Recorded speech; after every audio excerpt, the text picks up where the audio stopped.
بسم اللہ الرحمن الرحیم۔ تجھ پر بھی حسین کا سلام ہو۔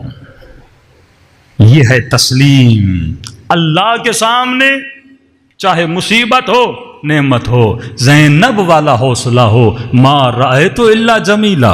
پورے سفر میں اللہ کے سامنے شکایت نہیں کر رہے، اے خدا جس پہ تو راضی اس پہ ہم راضی، تو فقیری پہ راضی ہم فقیری پہ راضی، ہمارا کام محنت کرنا ہے، رزق روزی دینا تیرا کام ہے، ہمارا کام ہے تیری راہ میں چلنا، نتیجہ دینا تیرا کام ہے۔ سب کچھ بندہ اللہ پہ چھوڑ دیتا ہے، تو اپنی ڈیوٹی پوری کر، اللہ اپنا وعدہ پورا کرے گا۔ تیرا کام رزلٹ نہیں ہے، تیرا کام ڈیوٹی کو پورا کرنا ہے۔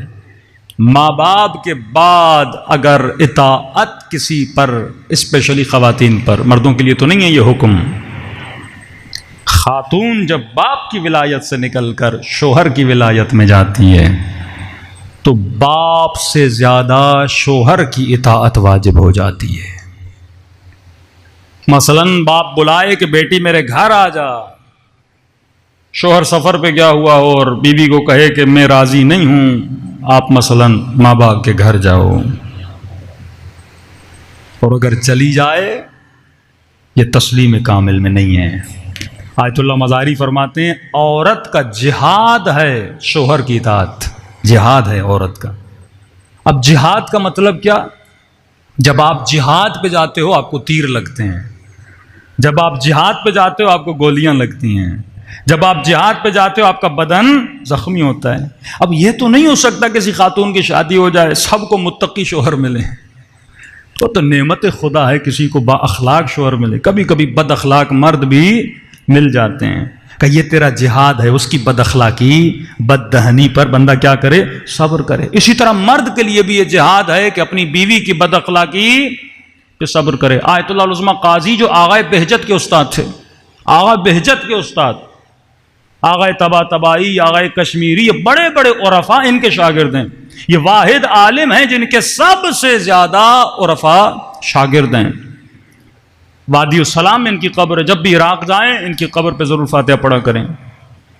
ان کی جو بیوی تھی بڑی بد اخلاق تھی، مشہور تھا، نجف میں مشہور تھا۔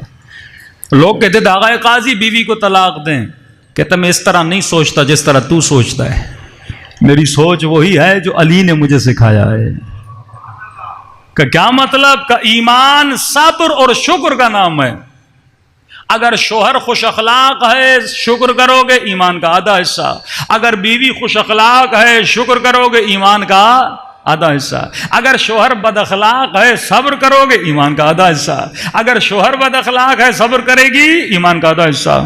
کہ میں نے شکر تو کر لیا، اب اس کی بد اخلاقی پہ صبر کر رہا ہوں۔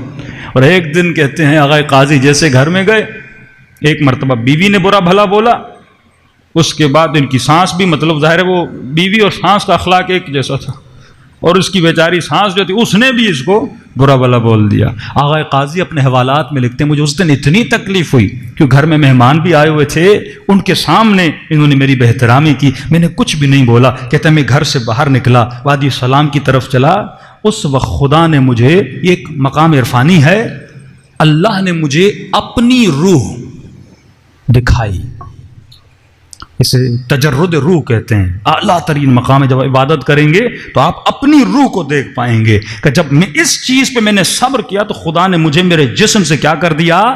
آزاد کر دیا۔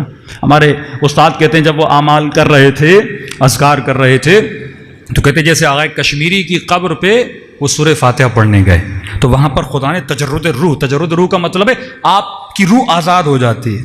تو کہہ رہے میں قبر آغائے کشمیری پہ کھڑا تھا تو میں اچانک محسوس کیا کہ میں اوپر چلا گیا ہوں، اور میں اپنے جسم کو زمین پہ کھڑا ہوا دیکھ رہا تھا۔ جسے تجرد روح کہتے ہیں، یہ بھی ایک لذت ہوتی ہے، روح بندے کی آزاد ہو جاتی ہے جب بندہ اللہ کی اتنی اطاعت کرتا ہے۔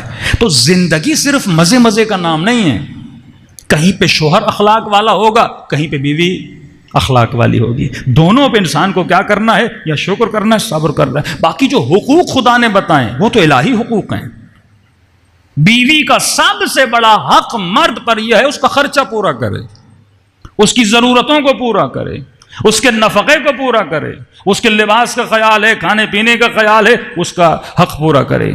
بیوی کے اوپر حق کیا ہے؟ وہ شوہر کی اطاعت کرے۔